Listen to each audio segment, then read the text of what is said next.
Ang salita ng Panginoon ay dumating uli sa akin na nagsasabi, "Anong ibig ninyong sabihin na inyong sinasambit ang kawikaang ito tungkol sa lupain ng Israel, na sinasabi, kinain ng mga magulang ang mga maasim na ubas, at ang mga ngipin ng mga anak ay nagsisipangilo? Buhay ako," sabi ng Panginoong Diyos, "hindi na ninyo sasambitin pa ang kawikaang ito sa Israel. Narito, lahat ng kaluluwa ay akin. Kung paano ang kaluluwa ng Ama, gayon din ang kaluluwa ng anak ay akin. Ang kaluluwa na nagkakasala ay mamamatay. Ngunit kung ang isang tao ay maging ganap at gumawa ng tapat at matuwid, at hindi kumain sa mga bundok, o itinaas man ang kanyang mga mata sa mga Diyos-Diyosan ng sangbahayan ni Israel, o nadumhan man ang asawa ng kanyang kapwa, o lumapit man sa isang babae na may kapanahunan, at hindi pumighati sa kanino man, kundi nagsauli ng sangla sa mangungutang sa kanya, hindi sumamsam ng anuman sa pamamagitan ng pangdadahas, nagbigay ng kanyang tinapay sa gutom, at nagbalot ng kasuotan sa hubad.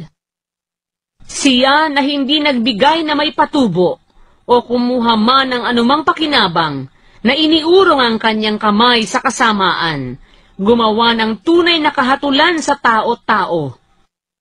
Lumakad ng ayon sa aking mga palatuntunan, at nag-ingat ng aking mga kahatulan, upang gawing may katotohanan. Siya'y ganap, siya'y walang pagsalang mabubuhay, sabi ng Panginoong Diyos.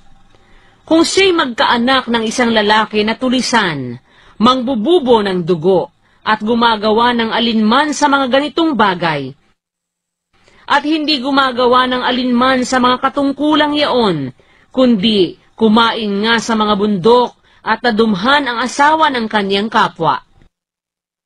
Pumighati ng dukha at mapagkailangan, sumamsam sa pamamagitan ng pangdadahas, hindi nagsauli ng sangla, at itinaas ang kanyang mga mata sa mga Diyos-Diyosan, gumawa ng kasuklam-suklam, nagbigay na may patubo, at tumanggap ng pakinabang. Mabubuhay nga baga siya? Siya'y hindi mabubuhay.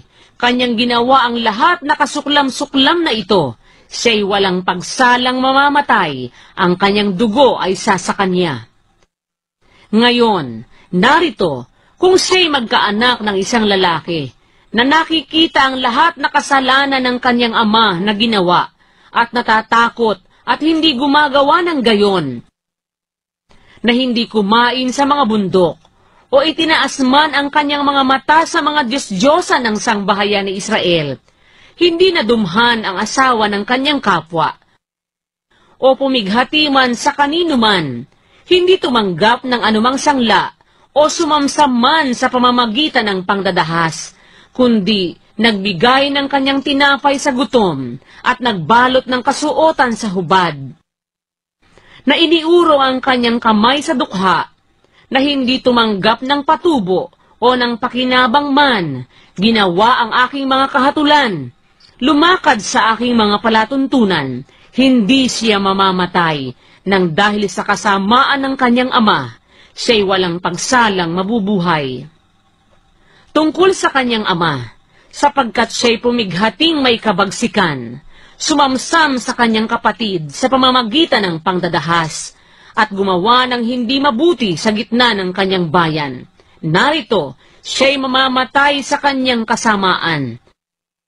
Gayunmay, sinasabi ninyo, bakit hindi dinadala ng anak ang kasamaan ng ama? Pagka ginawa ng anak ang tapat at matuwid, at nag-ingat ng lahat na aking palatuntunan, at isinagawa, siya'y walang pagsalang mabubuhay. Ang kaluluwa na nagkakasala, mamamatay. Ang anak ay hindi magdadanas ng kasamaan ng ama, o magdadanas man ang ama ng kasamaan ng anak.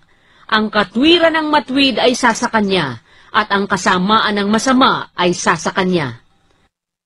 Ngunit kung ang masama ay humiwalay sa kanyang lahat na kasalanan na kanyang ginawa, at ingatan ang lahat na aking mga palatuntunan, at gumawa ng tapat at matuwid, siya'y walang pagsalang mabubuhay, siya'y hindi mamamatay. Wala sa kanyang mga pagsalangsang na nagawa niya na aalalahanin laban sa kanya. Sa kanyang katwiran na kanyang ginawa ay mabubuhay siya. Mayroon baga akong anumang kasayahan sa kamatayan ng masama? Sabi ng Panginoong Diyos. At hindi baga mabuti na siya'y humiwalay sa kanyang lakad at mabuhay? Ngunit, pagka ang matuwid ay humiwalay sa kanyang katwiran, at gumagawa ng kasamaan, at gumagawa ng ayon sa lahat na kasuklam-suklam na ginagawa ng masamang tao, mabubuhay baga siya? Walang aalalahanin sa kanyang mga matuwid na gawa na kanyang ginawa, sa kanyang pagsalangsang na kanyang isinalangsang, at sa kanyang kasalanan na kanyang ipinagkasala, sa mga yaon mamamatay siya. Gayunmay, inyong sinasabi, ang daan ng Panginoon ay hindi matuwid. Pakinggan mo ngayon, o sangbahayan ni Israel, hindi baga ang aking daan ay matuwid? Hindi baga ang iyong mga lakad ang di matuwid? Pagka ang matuwid ay humihiwalay sa kanyang katwiran, at gumagawa ng kasamaan, at kinamamatayan, sa kasamaan na kanyang nagawa ay mamamatay siya. Muli, pagka ang masama ay humihiwalay sa kanyang kasamaan na kanyang nagawa, at gumawa ng tapat at matuwid, kanyang ililigtas na buhay ang kanyang kaluluwa. Sapagkat siya'y nagmuni-muni, at humiwalay sa lahat niyang pagsalangsang na kanyang nagawa, siya'y walang pagsalang mabubuhay, siya'y hindi mamamatay. Gayunmay, sabi ng sangbahayan ni Israel, ang daan ng Panginoon ay hindi matuwid. O sangbahayan ni Israel, hindi baga ang aking mga daan ay matuwid? Hindi baga ang iyong mga lakad ay ang di matuwid? Kaya't hahatulan ko kayo, o sangbahayan ni Israel, bawat isa'y ayon sa kanyang mga lakad, sabi ng Panginoong Diyos. Kayo'y magbalik loob, at magsihiwalay kayo sa lahat ninyong pagsalangsang. Sa gayoy, ang kasamaan ay hindi magiging inyong kapahamakan. Inyong iwaksi ang lahat ninyong pagsalangsang, na inyong isinalangsang, at kayo'y magbagong loob at magbagong diwa, sapagkat bakit kayo mamamatay, o angkan ni Israel? Sapagkat wala akong kasayahan sa kamatayan niya na namamatay, sabi ng Panginoong Diyos. Kaya't magsipagbalik loob kayo, at kayo'y mga buhay.